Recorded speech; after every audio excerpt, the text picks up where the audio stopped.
Joining us now is Stanford cornerback Paulson Adebo, also a Mansfield High School alum from the DFW area, a DFW kid, and we're glad that he's joining us today out here at Exos in Frisco, where we're talking to a few people. Paulson, how you doing? I'm good. Thanks for having me. Absolutely. So first question, I know you were one of the first like 5 or 10 guys I remember opting out of the CFP season this year. What went into the decision? Because I know there was people wondering if you were going to come out last year. You chose to go back to school. So what went into your decision to opt out? And do you have any regrets in retrospect? Do you wish you would have stayed around, or do you feel like you made the right decision? I feel like I made the right decision. I don't think it's one of those things to look back and try to dwell on what could have been. I think the decision to opt out kind of starts with my decision to come back last year in January. So obviously last year I had an opportunity to kind of test the water and see if I wanted to declare for the NFL draft. After getting like my scouting results back and stuff, I felt like I had more to put on the table.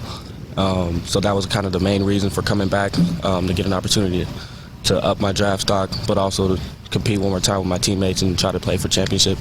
And then as the season started approaching, the way things were moving, just so much uncertainty from the coaches, from pretty much everywhere. Kind of nobody really giving us a clear picture of what a season would look like. And for me, somebody who wanted to come back to kind of put my best foot forward, it just didn't make sense to kind of play a season where at any moment, you know, I can be suspended or have to miss 2-3 games. Not only that, people forget, I mean, the Pac-12 was one of the last conferences to start up. Yeah. And actually, at the time that I opted out, we had already canceled our season. So we were planning on doing a spring season. And for me, it didn't make sense to play a spring season, so I kind of opted out that way. So it was a bunch of different things that kind of played into it. And then obviously they ended up playing at the end, but even that looked a little rough. So I think it's not necessarily a thing to kind of look back and say I should have, could have, would have. For me, I made a decision and went with it. So I've been training since October. I feel like I'm in the best shape that I've been in, physically, mentally. So I'm really excited. You were one of the players that I was fascinated in talking to, because we've sort of jokingly phrased you guys the forgotten, because so many guys were putting out tape.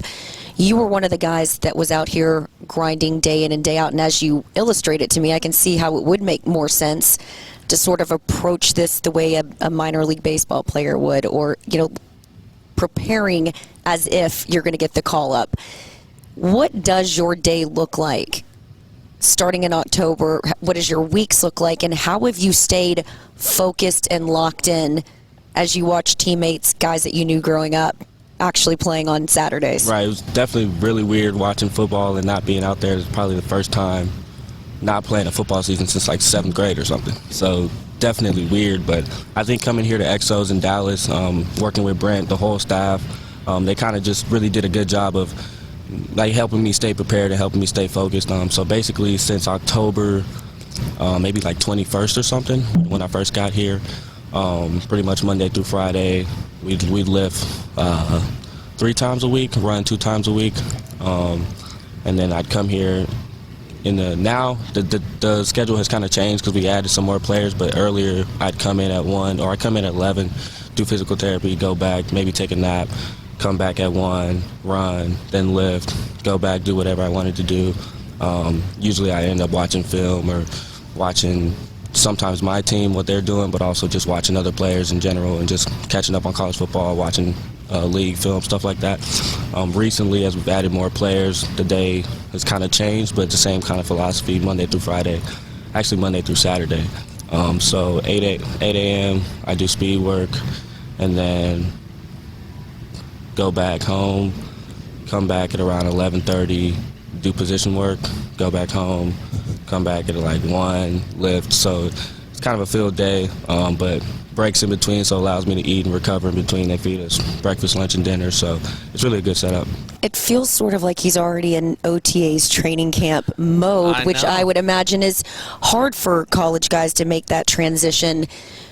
Have you had access to even players in the area, free agents and guys sort of training that you've been able, do you think, benefit from the experience of being around guys like this? Right, definitely kind of. I think in college we're worrying about a couple different things and worrying about classes. I got an exam, especially going to Stanford. It was a little tough to juggle both things. So now just totally being locked in on football is definitely kind of a weight off your shoulders and really allows you to really focus in on what you need to. So I definitely appreciate that aspect of it. I know when you talk about getting in that position work, I know you've been working with Clay Mack, who we've had on the show. He's a friend of ours and has a great reputation of helping guys kind of perfect their craft a little bit. Do you think there's, I guess, an argument to be made that you hear from some people that, well, they missed the college football season, they didn't put film out like we were talking about? Would you say there's potentially a bigger benefit for you personally that you're not focusing on weekly game prep and other things like that, and instead just focusing on polishing up your skills and working with Clay every day to get those right? Right. I think there's a give and take. Obviously, I missed getting game experience this year, so I'm not going to count that off as being trivial. That's obviously important. But on the back end, I have been able to get a lot more technique work, a lot more mobility work, a lot more just strengthening. So physically, I feel like I'm in the best position that I've been in. I've gained like 8 pounds, so physically, I feel like there's definitely something to be said there. Having been here for 2-3 months working with Clay and kind of fine-tuning the technique and stuff like that that you normally wouldn't be able to in the season. You're probably banged up, dealing with injuries. You can't really get in the extra work that you want to kind of perfect your craft. You're kind of just holding on as the season goes on. So I think in that aspect, it definitely does help to have been here working with Clay and working with Brent. And to his point, because it was such a stop-start season and it was so hard for players to get the games in and probably to be around a facility and exactly. The fact that you're sort of removed from consistent workouts, I would imagine getting tested here, wearing the mask, working out, it was a little bit easier just to stay focused and keep your body right, because even if you had been able to put out tape, how much quality tape are you putting out? Exactly. I mean, we had an abbreviated season. At a certain point, our guys were traveling on the road because they couldn't practice in their county, Santa Clara County. So just a lot of different obstacles. For them, I think it was great that they found a way to do it with all the adversity. They found a way to have a season. So I was really happy to see that for them. But at the same time, I don't know that would have been the best situation for me. But again, I don't want to kind of dwell and try to weigh them. I just kind of made a decision and went with it. Now, I remember a couple of years ago, there was a guy coming out of Notre Dame named Jerry Tillery, and Jerry was considered like first-round type of talent. And there was this chatter you kept hearing about, and when you talk to people in NFL circles, they were like, he's got a lot of varied interests. And it was kind of like, okay. And it's like, what's the problem? And it was like, well, you wonder how much do they love football, because they're interested in a lot of other things. Are they completely focused on football? So, I mean, anybody who follows you on social media, which you can follow him on Twitter at PaulsonA17, and on Instagram, I'm going to try to remember, it was at PAU11SON. Underscore.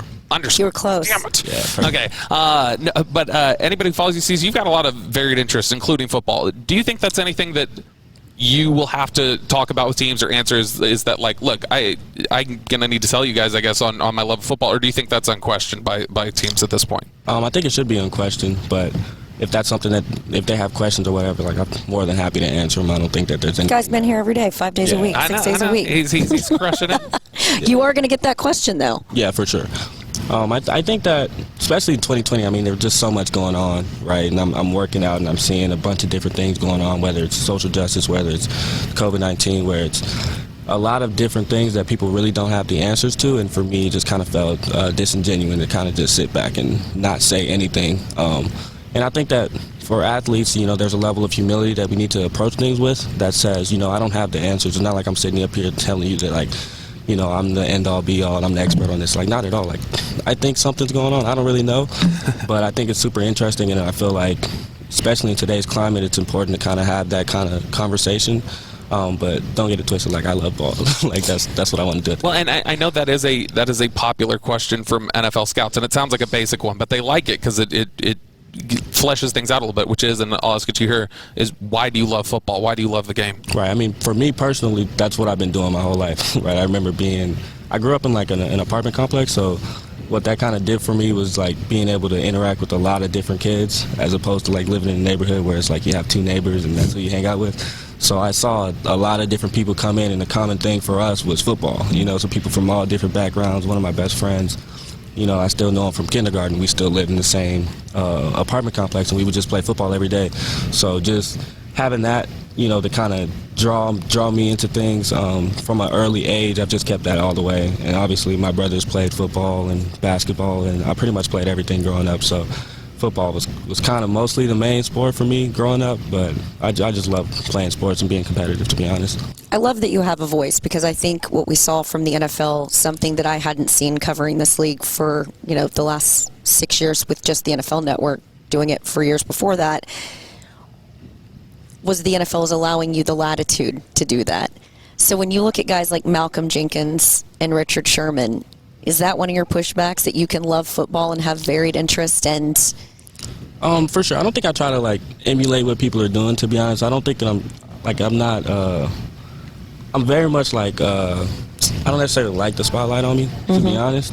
But if there's something that I'm, super passionate about, or I think is very important, I'll say something about it. But it's not like I'm setting out to be a personality or something like that. I don't view it that way. what are some of your other interests? My other interests, I love watching just football highlights when I'm bored. Netflix, play the guitar a little bit. Kind of wanted to. I think I saw a video of Christian McCaffrey playing the harmonica when I was coming out of high school. I was like, man, that is cool. I need to learn something. So I started picking up the guitar a little bit. So I do that a little bit. I'd say I'm like a campfire guitarist level. I can play a couple things. But then just hanging out with friends. Yeah, I think I really love watching interviews of people I think are inspirational. So, whether it's Will Smith or anybody who's done anything super big, I feel like it's always good to kind of see where their mind's at and kind of get the competitive edge from watching how they take care of themselves. Why Stanford? Why a kid from Mansfield thinking Stanford? There's a lot of Big 12 schools that I'm sure would have loved to have had you. There's a lot of and I'm excited to hear what you're going to say, because I know for a fact there's a lot of North Texas kids that this state has lost out on to Stanford in the last few years. Yeah, we got a couple guys from Dallas. We always Caden Smith. Yeah, we always kind of have that whenever we get a Texas guy, we're always kind of proud of it. But for me, Stanford was just a different place. Coming out of high school, obviously I could have went anywhere. I had offers from Georgia, Notre Dame. I was committed to Notre Dame for a really long time actually, and I really liked it up there, and I really wanted to kind of go up there, but. When Stanford came, that was right around the time Christian McCaffrey was there, and they had all the hype. And just seeing that, you can go to a place like that and compete at the highest level, that was super important for me. But then going there, meeting the guys in the locker room, just a good group of guys, to be honest, and then knowing that I would still have the opportunity to compete for Pac-12 championships. So for me, it was kind of a little bit of a no-brainer. So you're from DFW. You're training out here in Frisco near the home of the Dallas Cowboys. Have you thought any about, hey, what if I end up with Star on my helmet? Yeah, that would be cool. That would be really cool. I mean, I didn't grow up having a team or anything. I kind of just liked teams that were exciting. So back in the day, I liked the Saints. I was gonna say, if it's exciting and given your age, there wasn't a lot of Cowboy fandom, I wouldn't guess. Well, I think fantasy football's had a lot to do with this. I've argued that fantasy football has sort of taken away that the kids that grew up, or you follow players instead of teams, right. Or the city you lived in would get blacked out of certain teams that you were a fan of. Now you have access to, NFL Game Pass. There's your plug.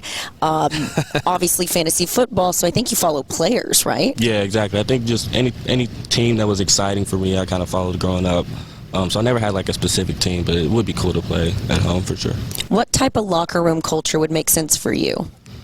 Honestly, I think that I can fit in any locker room. I never, even here, obviously I'm around, there's different kind of guys, people from, from SEC, from the Big 12. I think one of my strong suits is I've had the opportunity to interact with a lot of different people. And that's one thing that Stanford did do for me, I think, was having, one of my best friends is from New Hampshire, one of my other friends from Arizona, Florida, just guys from everywhere. So I don't think that I have a problem interacting with anybody, to be honest. Okay, so because I know that you're such an intriguing guy away from the football field, there's a few get-to-know-you questions that I got for you. You ready? Do it. Yeah. All right, cool. So I know you played basketball growing up, including at high school. Pretty good, too, yeah. So I love this guy. Look at that. Yeah, no, I love his confidence. He's got the swagger. So rank Kobe, LeBron, MJ. You're asking him this question on Kobe Day. I asked this. That's wrong, man.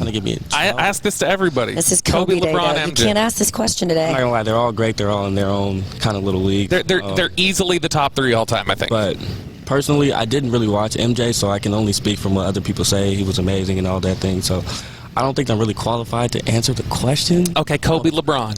Kobe, LeBron. I always liked LeBron over Kobe, to be honest. I feel like just the amount of things that he can do on the court, but obviously Kobe, just killer mentality. It's a different vibe, but I like LeBron. So you say you're a Netflix guy. So what's your biggest streaming recommendation to anybody? Netflix. I haven't been watching anything really recently. I like All American, but they're not on Netflix. Are you like a documentary guy, or you like movie? What do you go for usually? Miniseries. I've been a rom-com guy. Oh, Rom-com. wow, I love when we get one of these guys. What was your favorite? Rom-com. I like Hitch. All right, it's a good one. Hitch. He a good one. speaks French. He plays basketball. Look at him. There's some commonalities there. He's a Renaissance man. One of my favorite questions that I stole from a friend of mine, RJ Ochoa, is so like let's pretend next year you're playing Madden 22. And whoever you're playing against has taken the team that you're on, whoever ends up drafting you. So if when you're playing that game you accidentally throw an interception to yourself, are you going to be the competitor and tackle yourself, or are you going to give Digital You a little shine and let him score? No, I'm definitely tackling myself. Oh, look at that. I'm finding more and more guys. I'd say it's probably about 70-30 say they're going to let their guy score. Nah, I'm hit sticking myself. You're going to hit stick yourself. Yeah. Wow. Yeah, we don't do that. What would if it wasn't football, what would your profession be? What's your I know your major is something that I don't think I've ever seen a football player have before. Yeah. Product design. So what would you be doing if it wasn't football? Honestly, I don't know. It's like product design is like Nike, like it kind of depends. It's a little bit of mechanical engineering, also working with like on the marketing side, dealing with like user, consumers, that type of deal, identifying target market audience. It's kind of smart if you think about it in sports. Yes, I think to be honest, bases. Yeah, I think going to Stanford, but also playing sports, I think that the network that I have now, especially becoming a professional athlete, like it'll give me a lot of leeway to kind of interact and contact a lot of different people. So honestly, I don't really know what I want to do, but I know that like given this platform, I really want to help people. I don't know exactly how, but growing up I didn't have too much, so I feel like it's only right for me now having the success. I mean, there's nothing really, like I've had success, and that's not really what's going to do it, right, as far as making you feel a certain way. So I feel like finding a way to help people out, whether it's people that look like me, whether it's kids that grow up impoverished or that don't really have much, I think I will end up doing something in that realm. Greatest strength, greatest weakness? As a player? Or as a person? As a person. My greatest strength. I think my greatest strength is my greatest weakness. I'm a little stubborn. Yeah. It's a double-edged sword. Yeah, I'm a little stubborn, but I think it's kind of helped me because I go a little harder than I should or something like that, but sometimes I probably need to pull back. Probably a little stubborn. Yeah. I felt that answer. How do you want people to remember you outside of football? Yeah, again, I think just somebody who, one, stood for something, two, was willing to help a lot of people, and that's kind of the big thing for me, especially as I'm getting older. That's seeming like that's the path to go on, to be honest. And again, it's like everybody moves at their own pace, but after having success on a couple different levels, you start to realize what really matters. So I think just having a positive impact on people. When did you know you were special at this particular sport?